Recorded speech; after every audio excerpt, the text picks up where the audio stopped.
Assalamualaikum warahmatullahi wabarakatuh. Kembali lagi di Jen's Classes Channel. Kita akan masuk ke materi noun, yang mana kita akan membahas bentuk singular dan plural form dari noun. Singular tunggal, plural adalah jamak.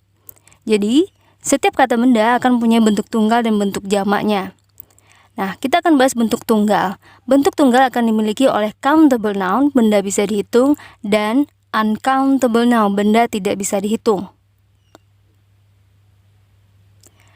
Dalam singular countable noun, kata benda yang bisa dihitung dalam bentuk tunggal, dia akan selalu membutuhkan yang namanya quantifier ataupun artikel. Dengan kata lain, dia akan membutuhkan e dan n, atau dengan quantifier seperti one, each, dan every yang mengindikasikan dia satu. Jadi, singular countable tidak bisa berdiri sendiri. Sementara uncountable noun, dia selalu dalam bentuk tunggal dan dia tidak memiliki bentuk jamak.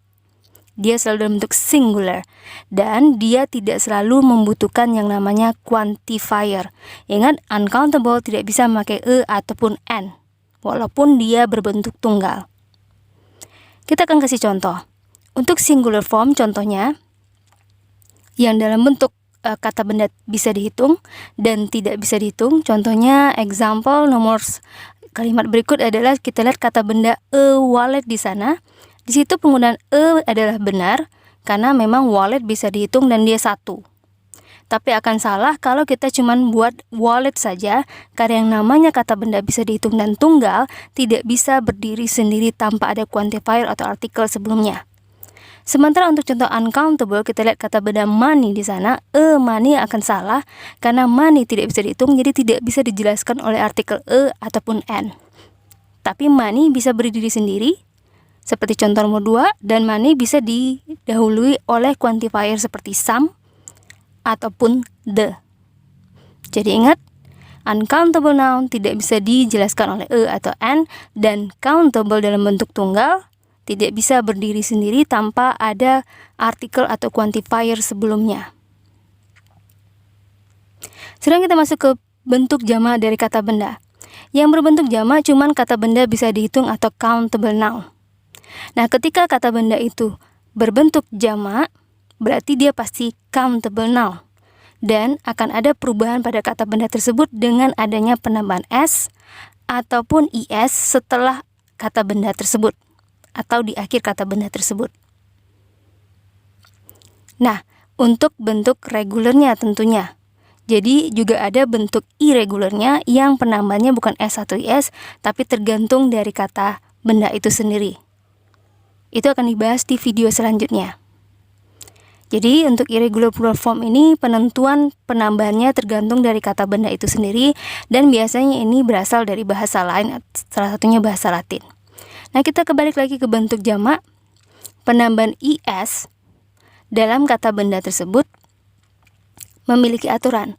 Untuk kata benda yang diakhiri oleh ch, sh, s, x, dan o, maka ditambahkan is. Contohnya potato, jadinya potatoes, berakhiran o. Contoh lainnya adalah bus, karena berakhiran s, maka kita tambahkan is, buses. Kemudian kata benda yang berakhiran ch seperti church, jadinya churches, tambahkan is.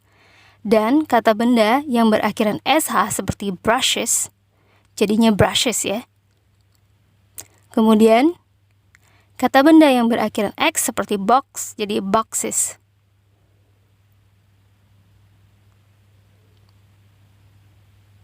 Dan konsonan tambah y, jadi kalau ada kata benda diakhiri dengan konsonan dan y di dua huruf terakhir, maka y-nya diganti menjadi dan ditambahkan is, jadinya babies.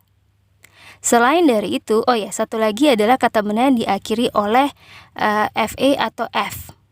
Maka seperti wife akan berubah menjadi f-nya menjadi v.